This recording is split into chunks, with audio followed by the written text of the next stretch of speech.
Welcome to the Soul Archaeology podcast, a space for connection, resonance, witnessing, and learning.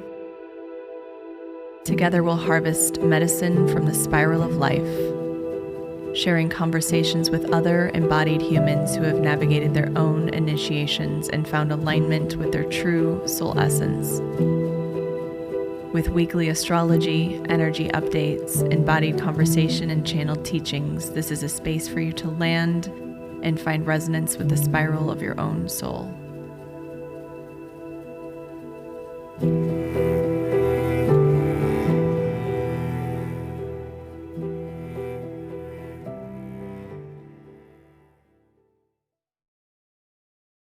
Hello and welcome back to Soul Archaeology. How are you, friend? It's been quite an intense July. Here in the Northern Hemisphere, we are in the full-on heat of summer. It's an intense time. We've had some pretty intense events occurring here in the US over the weekend, and it's heating up. The pressure is building, and I talked a lot about this in my 2024 forecast episode, but the minute that Jupiter entered Gemini, it has been quite intense. It's been accelerating. The noise has been accelerating. July is always a very deep month. And for a lot of astrologers, we've been saying July is one of the more intense months of 2024, although we've had some pretty big ones already this year. I think many of us are still in the feels of that new moon in Cancer that occurred on July 5th. Integrating all of that as we move through last week with Venus entering Leo. We've been doing such deep heart work. And I talked a lot about the heart work on the last episode and what that looks like and what it can feel like to start breaking down some of those walls around our heart. But what was also happening was the building towards the Mars-Uranus conjunction, which I talked a little bit about in the last episode as well. And that's been building for about a week now. And that conjunction is all about change, drive, action, anger, impatience, even fear. And I really want to go deep into the energetics of this Mars and Uranus conjunction, which is fully conjunct on July 15th of this week, because it's really highlighting our relationship with change. This is a deeply karmic week. We have a lot of uncertainty in our collective. There's so much anger, fear, separation, division, grief. And it's really important to note as we move through this week and as we really move through the next 6 months, that anger in particular is a defense mechanism. It's a protector. And it's showing us, it's data and information, and it's really showing us where we're afraid, where we feel threatened, where we hold too much grief or too much shame. Anger is the layer outside of deeper emotions, and it's there to protect ourselves from feeling vulnerable. I think we see a lot of challenge right now around our relationship with change as a collective, as separate individual humans. We're in a golden age. We are in a time of deep, deep purging, transformation.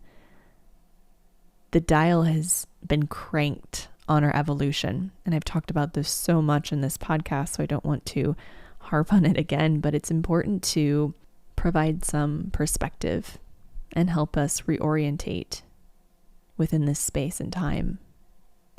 If it feels like we're in a pressure cooker, it's because we are.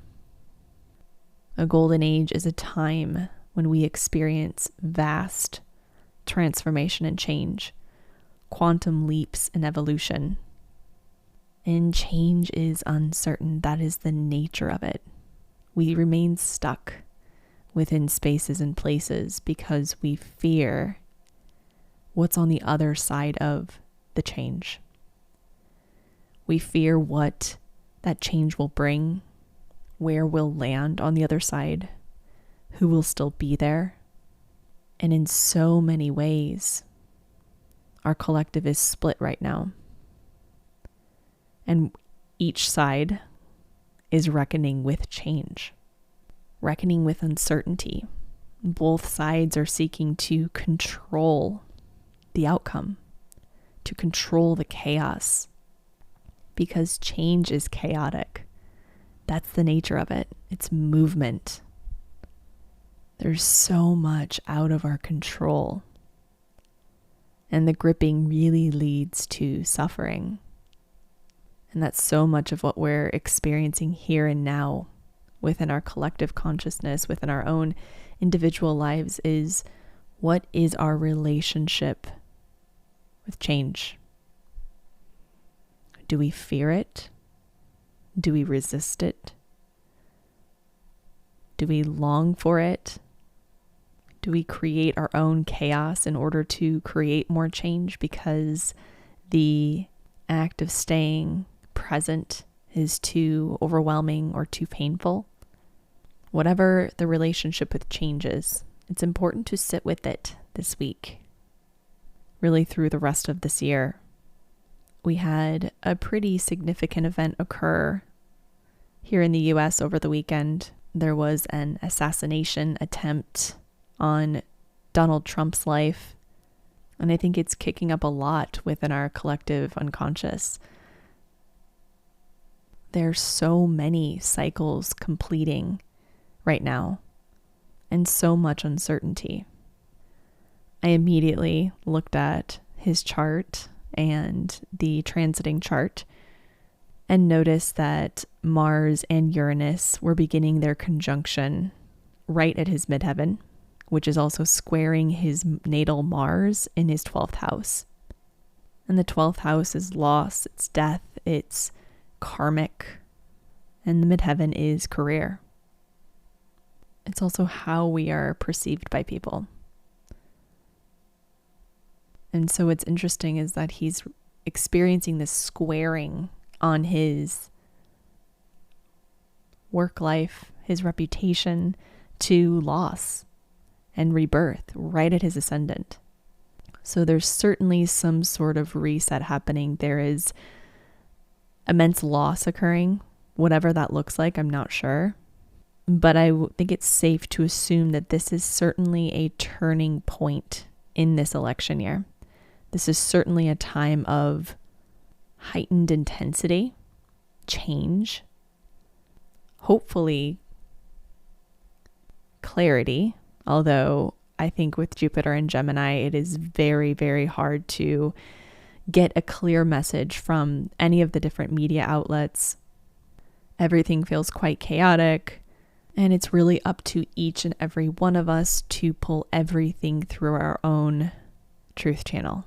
I say this so often. This has been something that has been of heightened importance for the last few years, is the ability to really pull everything through your own filter of truth, to allow it to land and to take root only if it feels true for you.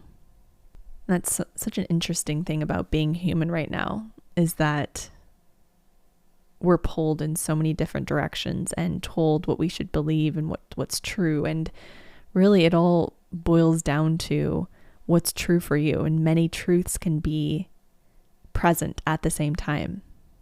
But for people who are uncomfortable with uncertainty, ambiguity feels threatening. Ambiguity and nuance, the gray, can feel like a threat for those of us who really struggle with not knowing, who struggle with uncertainty. And that can really be a result of early childhood. It can be a result of how you're wired within your soul blueprint. It can really reflect on what you're here to learn, especially if you have a lot of fixed placements in your chart. Uncertainty and ambiguity might feel really uncomfortable. Now is the time to find a way to befriend the unknown, to befriend uncertainty, to befriend ambiguity, nuance, the gray. Of course, to, like I said, pull everything through your truth channel and to feel into what feels in alignment for you, but also know that not everything is black and white. I think in some ways we cling to things, we cling to identities, and we cling to what's familiar and known so that we can feel safe, so that there's something in this wild and crazy storm of uncertainty that we can cling to. And in so many ways, I feel like that's what's happening in the United States is people, and really all over the world, people are reaching for something to anchor into, an identity, a belief, a side, a political party, but it's really quite stifling. It's contractive, especially if it's rooted in fear. If it's rooted in your truth, then go for it. That's amazing. But let yourself change. Let yourself shift. My identity shifts all the time. I'm constantly changing and evolving. I'm always open to being proven wrong. I would love to be proven wrong in a lot of areas and in a lot of ways. It was hard for me at first to really start to let go of what I thought I knew, what I thought I believed. And especially over the last few years, so much has shifted for me. I'm always open to my perspective, my identity, my beliefs to shift. But that requires quite a bit of nervous system work. It requires a sense of safety within your system. And that's what I encourage you to look at today, is what is your relationship with change? How can you find more safety in your system so that all of the chaos that's around doesn't affect you as much? Like I said earlier, this is such a deeply karmic week. It's really highlighting our relationship with change, our relationship with uncertainty, and the anger that can erupt when we feel unsafe, when there's a lot of fear in the field, when there's a lot of uncertainty. On July 14th, we have the moon moving into Scorpio, which is always a bit of a broody, deep, introspective time. This one in particular will be quite activating, especially on the 15th and 16th, because it will be opposite the Mars and Uranus conjunction, which is happening on July 15th exactly. When the moon's in Scorpio, it really brings us into the unconscious. It brings us into our subconscious space. It reveals what's hidden, what emotions are present. It can really heighten any need for change. Scorpio is a fixed sign, but its evolutionary purpose is to evolve, is to change. It's the alchemist, it's the shaman. But it doesn't necessarily like to do that unless it feels like it's in control over the process. This can kick up intensity, anger, even resistance. And this energy leads us into the exact Mars and Uranus conjunction on July 15th. And Mars and Uranus conjunct every 2 years. So the last one we had was in August of 2022, which was also in Taurus. So I invite you to think back to that time. What were you navigating? It was in earlier degrees of Taurus. Now there might be a different perspective on something you were navigating in August of 2022, where you were perhaps resisting change, where you were experiencing pressure, frustration, a feeling of being stuck, perhaps. Maybe something was going through a major transformation around that time, and you're seeing a new layer of it occur now. Mars is primal. It's impulsive. It highlights our passions, our drive, our reactions. Mars is fiery. It's masculine. And when it's in Taurus, it can feel a little stuck. It can feel stagnant. It can feel like it's rooted like an oak tree when it really wants to be moving without any hindrance. It wants liberation to respond and react in the way it needs to and wants to. It's at home in Aries. So when it enters Taurus, it just feels like it hits a roadblock maybe. Uranus is change and innovation. It's what's unexpected, revolution. It seeks outside of what's comfortable. It's also in Taurus related to where we feel stuck, perhaps old, outdated ways of dealing with money, finances, home. And where Taurus is in your chart is really where this energy is manifesting. So where do you have Taurus? That might be an indicator of where this is pressurizing you, where it's calling for you to create some change. Where are you feeling stagnant or stuck? Maybe stale. There is change afoot. We're being called to pull on Mars's courage to create the change we need to in order to realign with our highest frequency. This energy is quite explosive. There can be accidents that occur. I've been driving all around Los Angeles the past few days. I have my 19-year-old nephew in town, and just seeing the way people are driving. Of course, it's always a little crazy here, but the intensity, I had almost 3 different people hit me over the course of 3 or 4 days. The intensity of people's emotions, their fear, how they're dealing with uncertainty, how they're dealing with the pressure is being reflected very clearly. You might have this sense or this feeling that something's coming, but you don't know what it is. I've had, leading up to what occurred on Saturday, I had so much body anxiety, so much moving through me. It was sort of like I was plugged into the collective energy field, and I usually unplug myself every day, and I forgot and realized I was plugged into what was coming. The rest of this year is going to be intense. We have, of course, Pluto dipping back into Capricorn on September 1st. It's retrograde, and it will be in Capricorn again until November 15th. We'll also be in a Saturn retrograde during the election as well. So there's an intensity to the next half of the year. This Mars and Uranus conjunction is an opportunity to look at what is stuck. How can you help yourself create some more flow, more movement? Where are you fixed in your beliefs? Where are you fixed in your expectations for how things should be versus what the universe is offering you instead? Our resistance leads to suffering. Our gripping leads to suffering. Where can you let go and trust more? Shortly after this conjunction, the sun will be squaring Chiron, which means core wounds are up. It's also an opportunity for incredibly deep healing to occur this week. Right after Mars and Uranus connect, we have Mars entering Gemini on July 20th. And this is much more of a happy place for Mars to be. Mars likes to be in Gemini, but it really deals with the mind.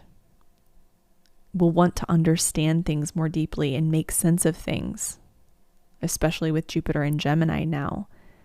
But it might not be there. We might not be able to intellectualize our way through this. We might not understand until another 12 months down the road. How can you let that be okay? How can you trust your body and trust in the present moment to guide you where you need to go? And then on July 21st, we have a full moon in Capricorn. This is something I've been talking about in the last few episodes of Soul Archaeology. We had our first full moon in Capricorn in June at the 1st degree of Capricorn. And now we're moving into our second full moon of this Cancer season of the year at 29 degrees Capricorn. There is a completion happening. We have 2 full moons bookending this Cancer season, this deep dive into the heart. Cancer is the mother and Capricorn is the father, the masculine. I highly, highly recommend you listen back to episode 51, where I talk all about the full moon in Capricorn, all about this reworking of our inner masculine, our relationship with our father, our inner father, and the father. What has been coming up for you since the end of June? We're completing something. Are you more clear this time around? Full moons illuminate, they highlight. It's when the sun and the moon are opposite one another, and the moon is fully illuminated by the sun. We can see so clearly our internal landscape, what's present for us, what wants to be seen with this moon in Capricorn. This is heightened even more because we have big and little cycles completing. This moon is also conjunct within a degree Pluto at 0 degrees Aquarius. Pluto has been in Capricorn since 2008. In January of this year, it dipped into Aquarius and has been there, but it's going to touch back in September, October, and November of this year into Capricorn. We are completing some big things since 2008, and this is something I've been talking a lot about, but this full moon could be really helpful in discerning what exactly are you completing? Where is your attention and focus needed, specifically related to success, identity, the expectations we have in place for ourselves and for our lives. The end goal of Capricorn is to create a sense of fulfillment within yourself, to not rely on others' perceptions of how good you are, how worthy you are, based upon your success, based upon your achievements. In its shadow, it can be judgmental and even lead to victim consciousness. Capricorn is ruled by Saturn, so in its shadow, it can feel burdened and heavy and faded. It is the time to break out of those chains and to create a completely new benchmark of success, of achievement. Where are you holding yourself back? Where are you burdening yourself with things that are not yours to carry? How can you let go of something, even if you love it so much, or you had so many dreams and aspirations around what it would become, or you put so much work or effort into something already? The universe might be right now asking for you to let go, to release it. Of course, there's so much that comes with that: disappointment, grief, anger even. Once again, this brings us back to our relationship with change, with uncertainty. So many of us remain stagnant because it feels safer and more familiar than leaning into the unknown. There's so much risk there, but there's also so much reward in trusting fully in yourself, in the universe, in the infinite potential that's available to us at all times. Because Capricorn is the father, it can feel overly responsible for certain things, people, relationships, projects. This full moon is conjunct Eris, which is the warrior goddess of discord and strife. This could be a confronting time. Where are we making things too hard? Do you have an identity connected to strife, to efforting, to challenge?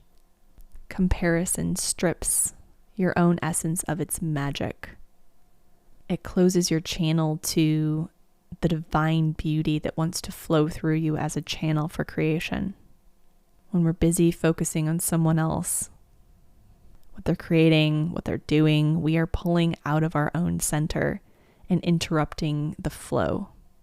Forge your own path and release the burden and the weight. Can it be easy? I leave you with that question. Can it be easy? Can you let things be uncertain? Can you let so much be up in the air and still be okay? This is such a deeply karmic moon connected to Pluto, so we are purging so much. Pluto is a planet of transformation. It's the planet of karma. It's the planet of death and rebirth. Let an old version of you fall into the fire of transformation. Pluto being at 0 degrees Aquarius is promising a new world, a new opportunity, and a new version of you. The next few months might be rocky, but it's okay. You will emerge on the other side. And you're building a new world within yourself. I just want to take a moment to acknowledge all of you that are doing the deep work, clearing the ancestral and generational trauma. This is such a big time. I do have one space left for private mentorship this summer, and I love, love, love this container so much. I've worked with hundreds of women within this container who are just magical unicorns, and it's the most intimate way to work with me. So it's one-on-one private mentorship for 3 months. I do offer an extension. You can work with me as long as you'd like. Some people have been with me for a few years, and I love them so dearly. You know who you are. But within this container, we really go into your deepest core layers, your attachment layers, the heart work, the womb work. We move through your soul blueprint, through evolutionary astrology. We incorporate shamanic journeying, quantum and intuitive healing, deeply nourishing somatic and inner child work. We are working to rewire your subconscious in the mind and in the body to create new patterns and new ways of being and moving through this world. If you're interested in working with me one-on-one, you can book a clarity call. It's connected to my show notes. It's also the link at in my bio on Instagram and on my website as well. I'm also hosting a full moon in Capricorn workshop this Sunday, July 21st, the day of the full moon. This is via Zoom at 10 a.m. Pacific. I really, really love these workshops. It's so fun to gather in groups. I'll be doing an even deeper dive into the astrology for this week. For the next few months, I will go into some of the political transits that we're going to be seeing connected to this U.S. election that is really affecting the world. If you'd like to join me there, I would love to see you. It is, like I said, on July 21st, the Sunday, 10 a.m. Pacific on Zoom. If you can't make it live, it will be recorded and emailed right afterwards. The card I pulled today is interesting. I've pulled this card before, not long ago, and I thought it was very fitting. It's the Ladybug card, and it's all about miracles. When European farmers prayed to Mother Mary for a miracle to protect their vulnerable crops, Ladybug arrived to devour the pests. The farmers, surprised that divine intervention could come in such an unsuspecting form, called her Beetle of Our Lady, and we know her now as Ladybug. Ladybug signifies a miracle, but remember, when you expect help to appear in a specific form, her gift can sometimes be overlooked, so keep an open mind. Divine assistance is improvisational, playful, and surprising. It's a lucid discovery, like tiny ladybugs saving a whole season of crops. The same goes for the miracles that await you. Prepare for the possibility that they will be just as unexpected as they are mighty. When it's balanced, it feels receptive to unexpected forms of support. When it's imbalanced, it holds rigid expectations that block magical interventions. To bring into balance, practice playfulness as a magnet for divine intervention. Thank you, thank you, thank you, as always, for being here, for taking time out of your day to listen, to drop in with me. I love all of you. I appreciate all of you. I see all of you, especially those who reach out and tell me how this episode landed for them. And I just appreciate you sharing on Instagram, on social media, rating, reviewing. I'll be doing another giveaway in August for the first birthday of Soul Archaeology. So keep an eye out for that. I'm so excited. It will be the last week of July, the first week of August. So thank you all for being here. Thank you for your presence and for your dedication to this work. Have a beautiful week.